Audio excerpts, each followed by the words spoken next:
సియోనులో నుండి నీవు ప్రకాశించుచున్నావు నాపై. సియోనులో నుండి నీవు ప్రకాశించుచున్నావు నాపై.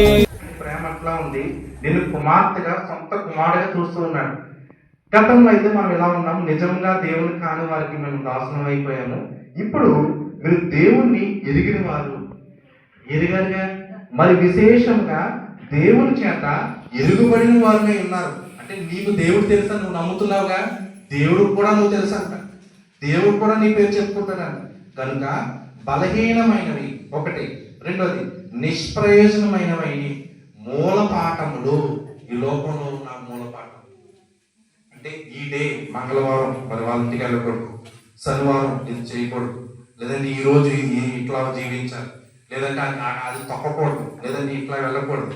తిరగ నేరాలను క్వశ్చన్ వేస్తున్నారు చూడండి పౌలు. మళ్ళీ ఎందుకు వెనక్కి వైపు తిరుగుతున్నారు మీరు? మీరు ఎప్పుడైతే క్రీస్తుని అంగీకరించారో నూతన సృష్టి అయిపోయారు.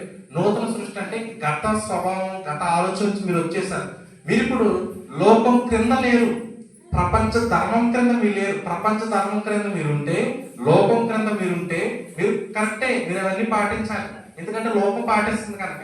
నువ్వు లోకం క్రింద లేవు, ప్రపంచ ధర్మం క్రింద లేవు, క్రీస్తు క్రిందకి నువ్వు వచ్చావు కాబట్టి నువ్వు మళ్ళీ తిరగకూడదంట వాటి వైపు. మునుపటి వలె మరలా వాటికి దాసులైన ఘోర నేల.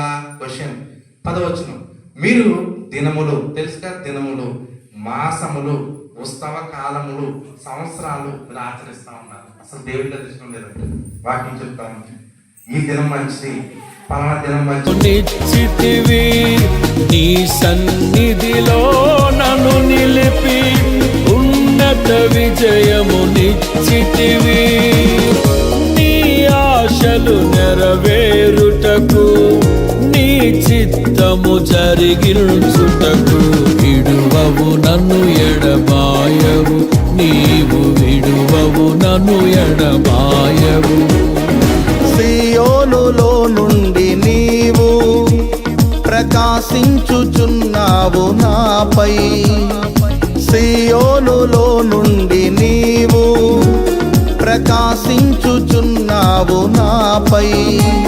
సమాధానమై సదాకాలము నన్ను నీతో నడిపించుచున్నావు నీ కీర్తికై.